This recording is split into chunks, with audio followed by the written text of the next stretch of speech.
top 3 tips for fat loss, in a world online where there's tips everywhere. So I want to delve in today. What are my top 3 tips? Someone that's been in the industry for a long time and transformed thousands of physiques. So there's 5 points on the screen, but I have my top 3 here. But we want to start off with top 3 tips for fat loss, whether that's cardio, whether that's your training, whether that's sort of what you eat. There's always going to be, the biggest thing is implementing some constraints into your diet and implementing some constraints into your lifestyle. That's one of the biggest take homes from this video, is having some constraints.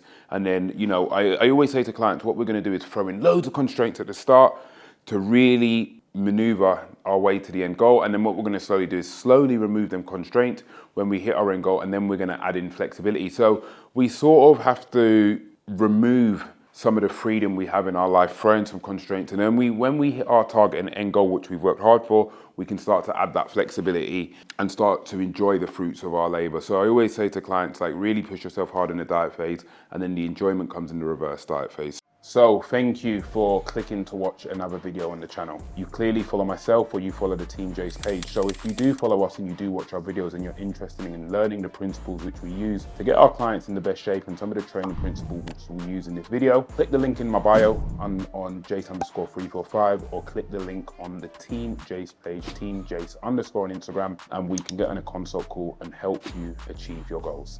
One of the biggest tips obviously is going to be cardio. Cardio is one of the biggest drivers for fat loss. It overrules all expenditure, cardio, however you want to break it down. So cardio is the king. So I always advise implementing some cardio and then slowly tapering up, depending on how your progress of fat loss is going on. So when I break down cardio, how do I break it down? So there's a few things here. Cardio is one of the greatest tools, but what cardio is right for you? So I always say to my clients, there's a cardio hierarchy. And when I break down the cardio hierarchy, the top of the food chain for myself, when we're talking about light interval, steady state cardio, is probably the Stairmaster, because within 30 minutes, you're approximately gonna burn 300 to 330 calories.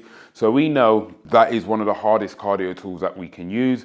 And when we look at that, the reason why I push all my clients on the Stairmaster, because if we're burning a good amount of calories in a short period of time, we're going to get to that end goal quicker. When we look at what's number 2 in the cardio hierarchy, we look at the cross trainer, because you're still going to burn a good amount of calories and it's not as hard as the Stairmaster. If we look at number 3, we've then got the treadmill. So if I put this into perspective for you, if I do 10 minutes on the treadmill at an average pace, I burn 50 calories. If I do 10 minutes on the stairs, I burn 100 calories. So that's why the Stairmaster is top of the cardio hierarchy, because it's much harder, it's much more effective. Burning more calories in a short period of time is going to elicit fat loss. Number 4, I would probably say, is the bike. It's still good for burning calories, probably on the intensity scale, probably on the lower end, depending on how hard you're going. But now in this video, I'm talking about light intensity, steady state cardio for the average being. And then number 5, we got steps, outdoor expenditure, which just goes 2 ways. Some people do steps, they walk the dog, they start, they stop. Doing steps with intensity is what we want to do. So steps are also a great tool. But if someone said to me, Jase, what's the most effective form of cardio? 1, the Stairmaster. 2, the cross trainer. 3, the treadmill. 4 is going to be steps. So there's a few tools there that we can use. So just take that into consideration if you are starting your fat loss journey. Throw yourself in the deep end, put yourself on the hardest form of cardio, because again, it's going to get you to your end goal quicker. As much as, we've got these tips for fat loss, it's about optimizing fat loss and getting in and out as quick as possible, because no one enjoys the diet phase. So the quicker we get in and out the process, the quicker we can start eating and we can start growing. Secondly, the biggest tip is a calorie deficit. Understanding what a calorie deficit is, putting yourself into a deficit, forcing your body to change, forcing your body to lose body fat. That alongside cardio it's king. It works. It's backed by science, years and years and years and years of experience and articles and evidence to supply that. So putting yourself in a calorie deficit. So the best way I say to do this, find your maintenance calories and bring them down by 200 to 300 calories and really bring yourself into a deficit there. When we talk about what are my tips for a calorie deficit, a lot of the times people will show me their diet. Hey bro, I'm dieting. Great, it's amazing. But when I look at the diet, there's a lot of calorie dense food sources. So one of my biggest tips in a calorie deficit is use volumized foods. Get more out of your diet, get more out of eating foods. Unless you don't like eating, by all means, But in a diet phase, when I'm hungry, I'd rather eat a larger plate of food than calorie dense food. So, you know, when lads are dieting and I see their post-workout and it's something like Cocoa Pops and it's 8 grams of Cocoa Pops, I look and I'm like, you know what, it may taste nice, but I would rather have a wholesome meal of, if it's Cocoa Pops and whey, I'd rather have chicken, rice, pineapple, because I'm getting more volume on my plate. And more volume on my plate, subconsciously, I feel like I'm eating more. It makes the diet phase more sustainable for myself. So I would say in a calorie deficit, one of the tips is, yes, put yourself in a calorie deficit, then look into your food groups. What can I have to make my food more volumized? Because again, it's gonna make that diet process easier if you feel like you're eating more. So I'm a big advocate of whole foods post-workout in a diet phase, feeling like you're eating a lot more rather than fast-acting carbohydrates that are sort of in the format of treats such as Rice Krispie bars or Cocoa Pops or Rice Krispies. So I always like to use whole foods. Thirdly, one of the biggest ones here is your environment.